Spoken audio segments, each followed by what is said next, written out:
Manufacturers are spending millions on digital transformation, but too many MES and industrial software projects still fail. Ryan Crownover, director of digital plan at Vertec, thinks it's time to stop treating industrial software like it's special and start treating it like, well, software. This is Ctrl+Alt Manufacturing.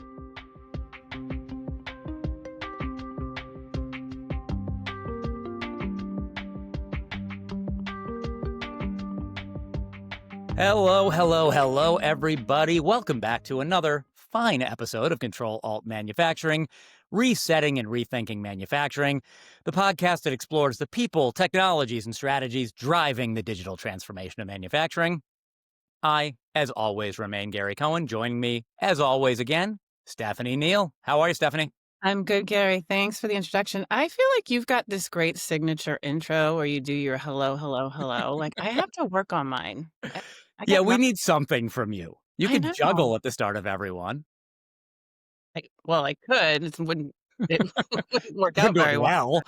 Yeah. I got to tell you, I almost introduced you as the inimitable Stephanie Neil, and then I thought it's early in the day and I might flub inimitable, so I'm not going to do it. But I went with Wow. it. Yeah.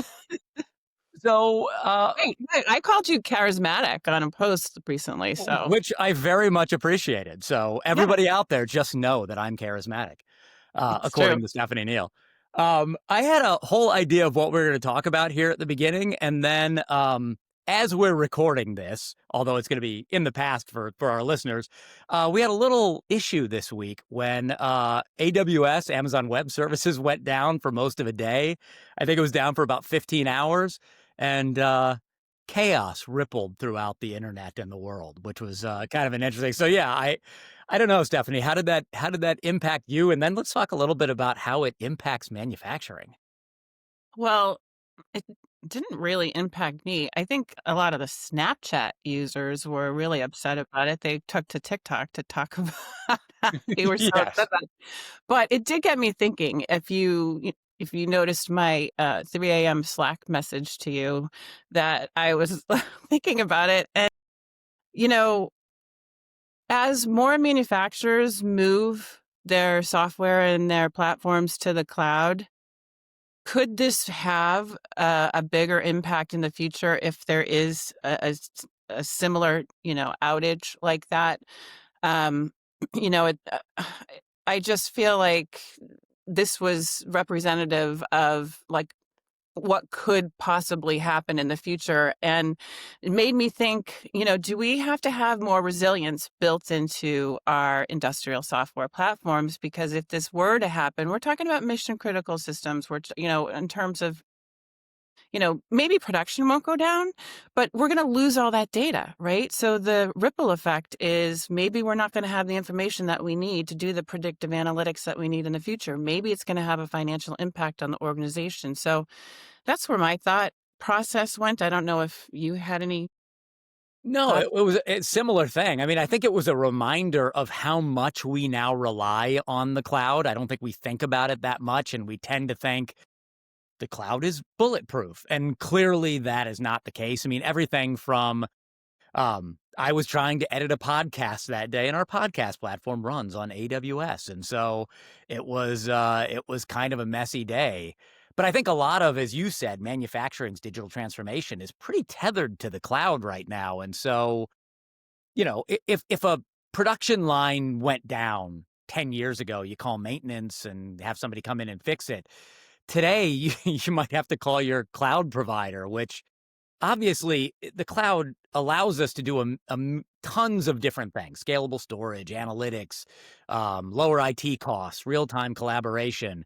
But which is great progress, but there's also a ton of risk built in there, because when the cloud wobbles like it did for us this week, for our listeners, probably a couple of months ago now, you realize how interconnected this stuff is. So, I think the question isn't, should manufacturers be using the cloud? Because that genie is well out of the bottle. We already are using the cloud.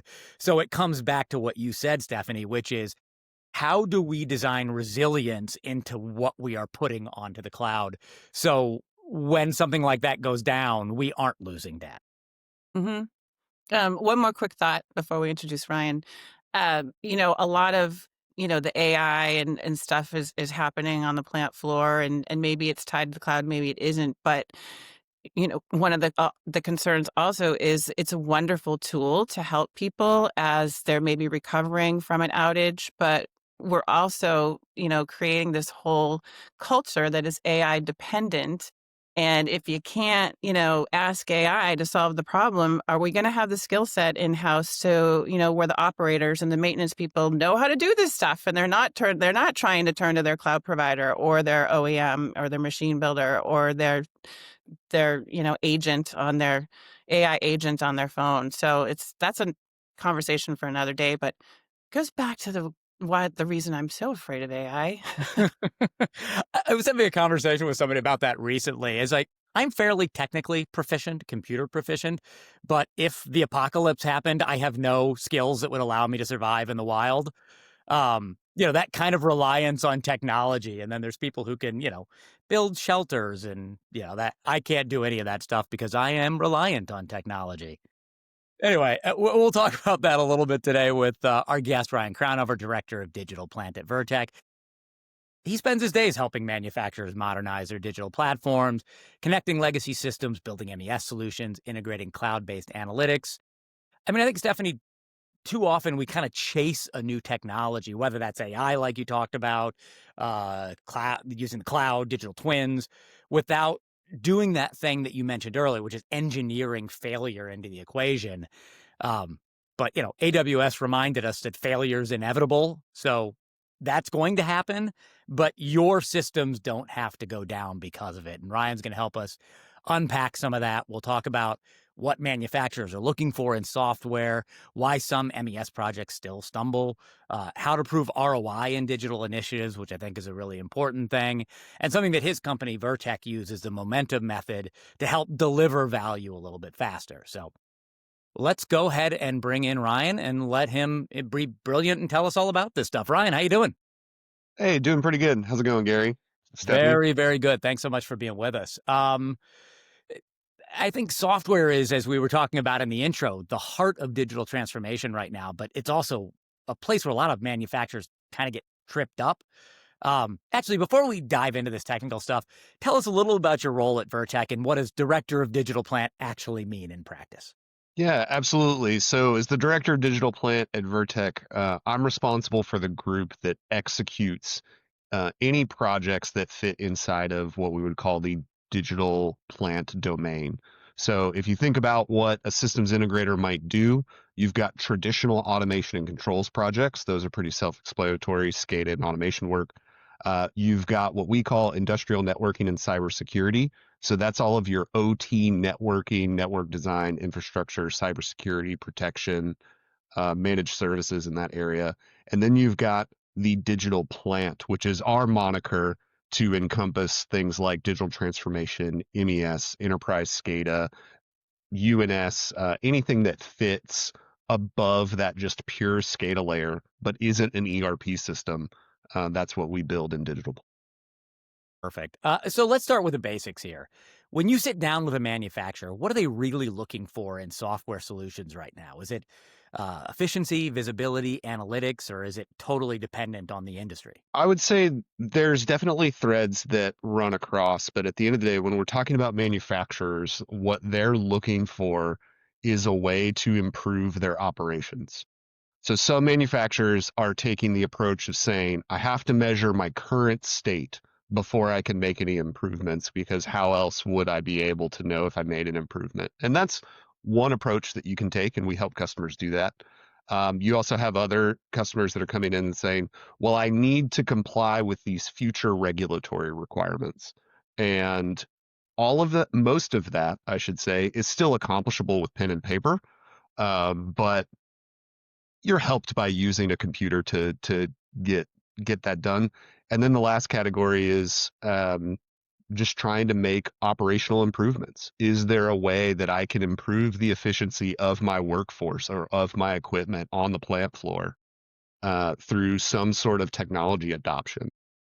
And so all of those are looking for, at the end of the day, an edge on how do I improve, how do I get more boxes out the door, is the real goal.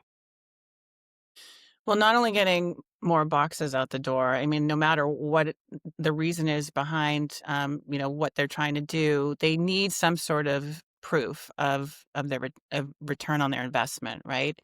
It's becoming a make or break for software projects. So, when a client's about to sign off on a major purchase order, what kind of evidence or projections do they expect to see, Ryan? I imagine that's kind of a tough balance, but you have to justify a digital project that may take months or years to show value, right? Mhm. Yeah, being able to demonstrate ROI is super important. And for um, any business that is looking to take on any kind of software application, uh, software developers, whether they're in-house of the company or an outside contractor, should not expect a business to fund a software project that doesn't have some prospect of giving them a return on their investment. That's a non-negotiable, and sometimes as software developers, we can get in our minds that no, this is valuable because what it's doing in the background, it's really cool, and we get stuck on the reality that like no, this has to be justifiable to the CFO, right? That ultimately they've got to be willing to sign off on whatever this thing is. And so um because of that need for ROI, what we see clients want is they want some tangible definition of features, and they want a cost, and then how is that cost going to get justified in some sort of return on investment. And what we have found a lot of success in is making those numbers smaller. And you think, oh, smaller return on investment, that's interesting. But we're trying to make those numbers smaller by making the amount of work that we take on in any one move smaller. So let's not spend 9 months building this giant system and then have this one really risky go live and hope that everything we built is going to be relevant and going to make an improvement and going to do something important. Let's do like, let's implement something really helpful that really makes an impact in like 6 or 8 weeks. And then, oh, that worked? Great. Let's double down on that and keep going. And that's started to resonate with a lot of manufacturers. So, so you're breaking down a project sort of incrementally and taking it one piece at a time. I mean, how do you choose, or how do you figure out what you're going to do to show that it's, you're going to have a successful project? Yeah, absolutely. The simple way to say it is you go ask the users. You go talk to the people who the software is going to affect, and you find out what their problems are. What are the pain points? Hey, technician on the floor that's setting up web tensions for web printing, and they've got all this stuff. What is problematic for your operation? Or you've got somebody extruding fiber optic cable and they've got some specific settings they have to do and things they have to deal with and quality issues they have to care about. What causes you issues as you're going through your facility? What makes this difficult? Um, what are the things that management is coming to you and asking you to solve for? And they'll tell you, and they'll give you that information and that feedback. And we use that as the starting point to validate. Um, customer comes to us and says, "Hey, I've got this problem, and I want you guys to build this thing to solve it." Okay, that's great. Let's go talk to your people. Let's make sure we're addressing the things that are really going to make a difference in your operation. And then we can start getting those wins. And those wins sell to more people in the organization as time goes on. So, not everything is a win, though, Ryan. We know that, right? Like, what happens if a project fails? I know you are a self-proclaimed problem solver. So, what do you do if something goes sideways? hmm Yeah, we expect that we're going to get some things wrong. And we expect that we're going to pick some feature set at some point. And the direction that we head down in developing, how this work order screen is shown to the operator is going to be wrong. The advantage of doing things incrementally is that I only ever go the wrong direction for 2 weeks. If we're doing a 9-month project and we go the wrong direction and there's X amount of time, whatever that is, months between design reviews or between the last time we looked at it as wireframes and when we're actually deploying it to the operator on the line 4 months later, if we went the wrong direction for 4 months, it's really hard to win. And with software can do anything, which is great, but it also means that it's really high risk that you go the wrong direction while being totally well-intentioned.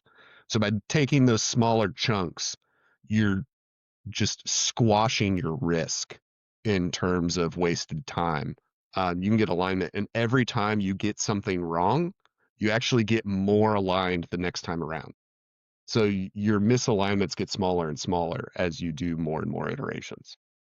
So, in a little side tangent here, in my family, we're very baseball obsessed. My son is like baseball 24/7. And there's an old adage in that of aim small, miss small. Like when you're trying to throw, don't just throw for the body, throw for a small area. If you're Yes, really aiming to a small area, you can't miss by that much.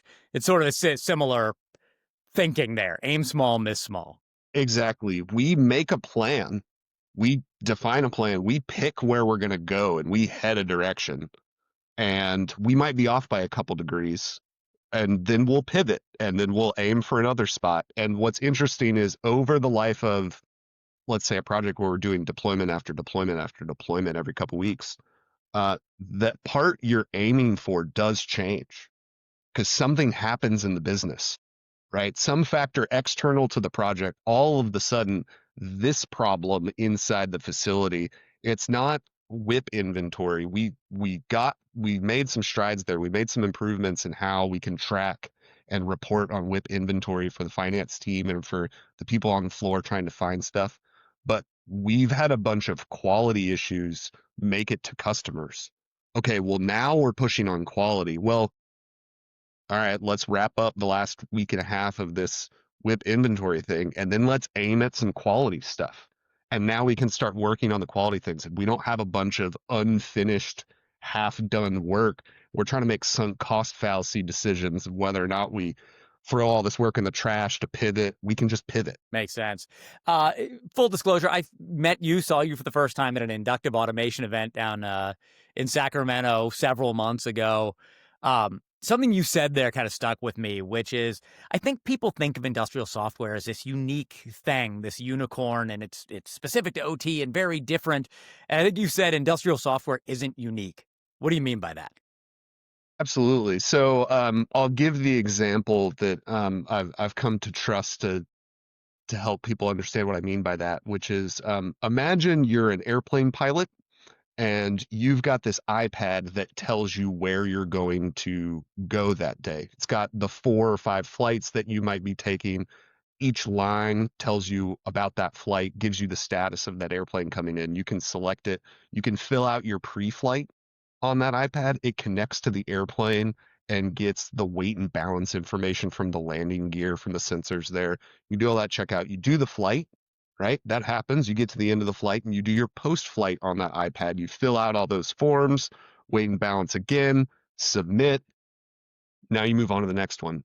That's exactly the same application that an operator is going to use in a manufacturing facility where they've got a list of the work orders that they're supposed to run on their production line.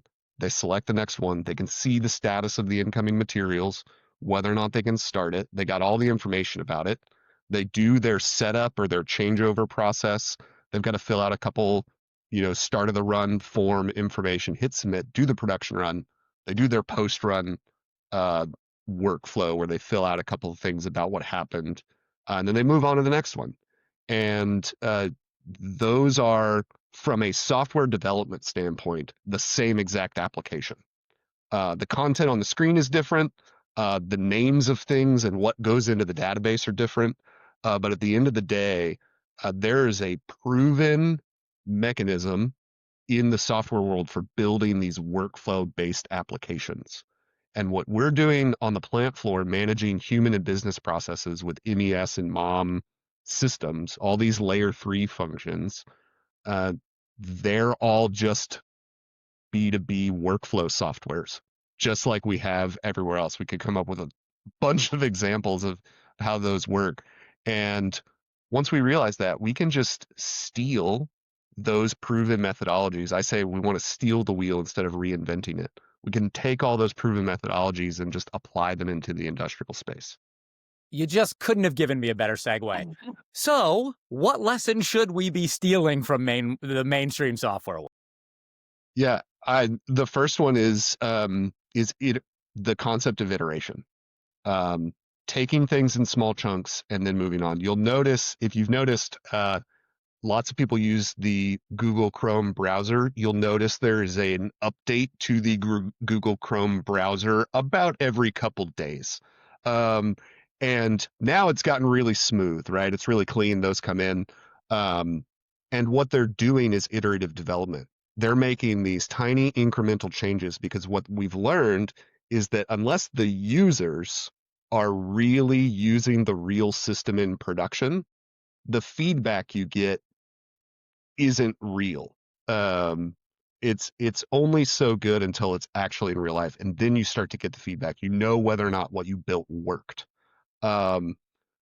Smaller increments also get you lower risk on rollout, right? If I roll out smaller changes, that deployment gets really boring because there's only this one thing that could have changed. It means I can test it better.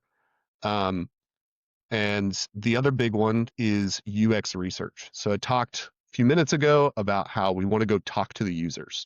We want to go understand what their pain points are. And there's proven techniques and mechanisms for conducting those interviews, doing that research and learning that information, and then taking a path of design that focuses on the user. Because if you focus on the user, you get that user adoption. And if you drive ease of use and user adoption, then your software is more effective because, again, you're managing these processes that these humans are going through. No one taught any of the three of us or anyone listening how to use Airbnb or how to use the Amazon app or how to use Instagram. We didn't watch a training video. We all understood how to put our credit card in to spend potentially thousands of dollars, and we never even think about it. So if we're talking about the workflow for an operator to go through a work order process on the production floor, we should be able to design an application that allows them to do that with zero training. And that's our target when we're building applications for our customers, is that, especially we've done projects in facilities that have 3,000 operators. You want to train 3,000 operators? No thanks. If we build a system that they can learn and intuit how to use immediately upon looking at it the first time, let's do that. So this is interesting because, the user experience usually gets ignored in the process. And you just talked about why it matters so much for operators or engineers, but does that mean you have to go in and customize for them? Or is it the opposite? Is it you're trying to create something that is universal, but targeted toward the end user being the operator or the engineer versus, Mhm. the everyday consumer? Yeah. Couple things in your question, right? So what we're doing, building software for a specific targeted set of users, is very different from the mechanisms you might use from building a software that's targeted to try to capture users, right? So you look at a website or you look at an app, they're designing for this user retention. Like the user may or may not use my application. I've got to keep them in. Well, if you're talking about somebody on a production floor, they must use the system. Um, and that's actually a huge advantage for us because we now know what they're motivated by if we ask them. We know what's going to make them successful. We know what's going to make them enjoy using the system if we ask them. Once we learn those things, we do tailor the application we're building for those particular users. So in UX, I'll throw out a little bit of jargon, just a little bit there. We develop what are called user personas. So we're going to understand all the different types of users that might exist in this system. And we're going to profile what's going to help them succeed and what things we need to avoid to prevent them from failing. And the workflows, the actual path that they take through an application, is built to tailor to fit those personas. And where we can make the features match across personas, we draw a matrix and we try to make those as common as we can. And you make those common when you want to, but then changing the skin of that application and that workflow to fit the user's step path on the literal physical floor is part of what makes it easy to use, is part of what gets you that engagement and that feedback from the people using the application. Excellent. Let's switch gears just a little bit. Earlier in the conversation, Gary mentioned the momentum method that Vertec has developed about getting to ROI faster. Can you just walk us through that a little bit? What is it? How is it different from the way manufacturers usually approach these projects? Absolutely. So momentum method is our agile development methodology that allows us to deliver an iterative set of quick wins to improve ROI realistically. What we do is we start with that UX research that I've been talking about. We understand the real problems and identify and essentially build an ordered list of what's going to be the best things to tackle, impact versus effort, right? What's value to the business versus how hard it's going to be to do. We work with the customer and order those.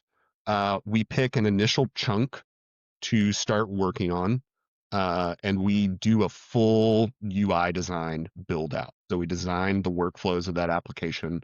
The trick is that initial application that we're going to build for what we call momentum launch, that first engagement, is scoped to about 8 weeks of time. So most of the time we actually deploy before our first deployment before 8 weeks. But our goal is to scope that to 8 weeks of time so that from the moment we start developing and we've decided we're going to build this, we don't want more than a calendar quarter to go by before we get that in, because odds are what's going to be the most valuable is going to change. And so we want that in fast. And from there, we just continue iterating. So that list that we built of all the things that are going to, improve the operation somehow, we continue to work with the customer to update that list, right? Things are constantly moving onto it. Things are changing on that list constantly. The order is changing regularly. Things fall off of that list. We keep that up to date. And every deployment, which is about every 2 weeks, we get a little bit more of that list into production. We cycle on that in what we call momentum iterate, where we just keep going on those iterations and keep providing value to the business. So let's take this from theory into practice a little bit. What kind of obstacles are manufacturers hitting as they are trying to transition from this traditional development approach that they're used to an agile approach? Yeah, the biggest rub is learning how to not boil the ocean. And what I mean by that is when we start these workshops and we start trying to work with customers to understand what are we going to build first, they ask for everything. They want all of it. So they want all the equipment connected. They want all of the work orders are in the ERP system. So we want the work orders to automatically come from ERP. Right now, the operator fills out, the production counts in a work order close on an ERP screen. We want that to be in this MES system too, so they don't have to use that system anymore. All of that's the minimum viable product, is what they'll tell us on day one. It's like, let's slow down and let's back up a little bit.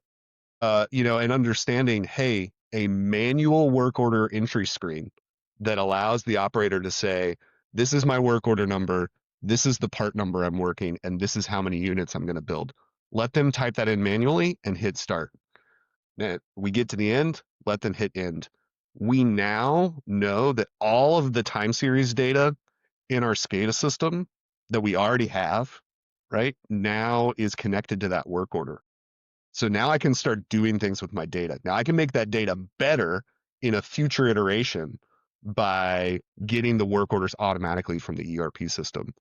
Um, that's one of the reasons we build that backlog so that customers can see, yeah, we're still going to do this. But it's not the minimum necessary to start earning value as an organization. And figuring out what the partial solution that you could deploy to production looks like is definitely the biggest hurdle. So what has the feedback been like from the clients who have used this momentum method or have moved more toward this agile digital plant model? What kind of feedback are you getting? Yeah, it's addicting is really the each one of these deployments, each one of these improvements for our customers is translating into a story that they can tell. So they're able to say, hey, we had this problem. We deployed this feature because it's not written in that feature isn't written in requirementese that talks about all the technical things. It's written in the experience of the user. So we've enabled the user to report scrap on the screen. That's the goal, right? Now our people on our plant floor can report scrap, and that's eliminated all this paper. That's eliminated all this. Now we have this scrap report, and we were able to identify that the biggest scrap was this, and was this product, and we asked around and we found out that was because this part on this machine was broken, and that's why that one part number was always thing, because it was some weird esoteric thing, but our data showed us where to look. That story was 1 2 week sprint, right?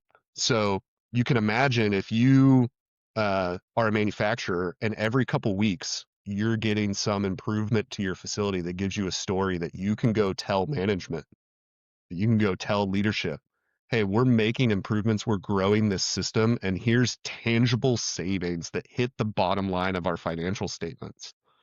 That catches like wildfire. It's all about the story. Right, Gary? We know about that. We know that. Yeah, absolutely. Yep. Hey, Oh. listen, Ryan, it's such a great conversation. Before we wrap, though, if you could just give one piece of advice to a manufacturer just starting their digital plant journey, what would it be?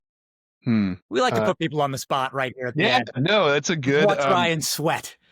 No, I would say unquestionably it is talk to your the people on your plant floor, and if you have an idea of what your problem is, have somebody who isn't your management team, go ask those people on the plant floor what they think the problems are.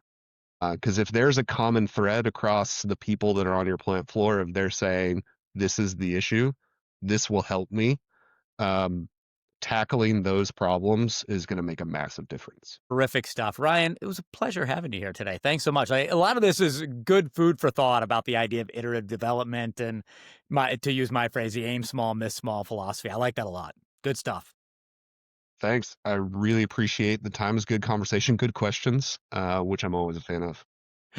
All right, Ryan, thanks so much for being with us. And yeah, hopefully we can have you on again. Absolutely. Thanks, All y'all. right. All right. Food for thought there, Stephanie. Like I just said, this idea of making small incremental changes instead of, like he said, the kind of boil the ocean. We want everything immediately. It makes so much more sense to me, and I feel like sets companies up for success in this, or at least smaller failures, which I think is a good place to be for manufacturers at this point.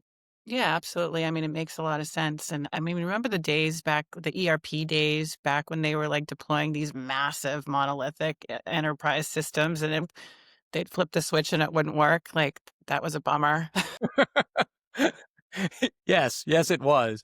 I mean, it's like if you really just go back to software and not manufacturing software, you see that happen all the time where a website is like, here's our new version, and it doesn't work, and it's glitchy, and everybody hates it, and like you took too big of a leap there. Little, like walk us to where you want to get to instead of trying to do everything all at once. Yeah, makes sense. Yep, absolutely. Well, everybody, thank you so much for listening again. We are really happy to have you on board with Ctrl+Alt Manufacturing. If you want more great information on digital transformation, industrial software development, any of the stuff we talked about with Ryan today, please check us out at Control Engineering. That's controleng.com. It's probably where you found this podcast. And yeah, give us a like, a listen, a follow. We really appreciate you being here. Thanks so much for joining us. Thank you. Bye, guys.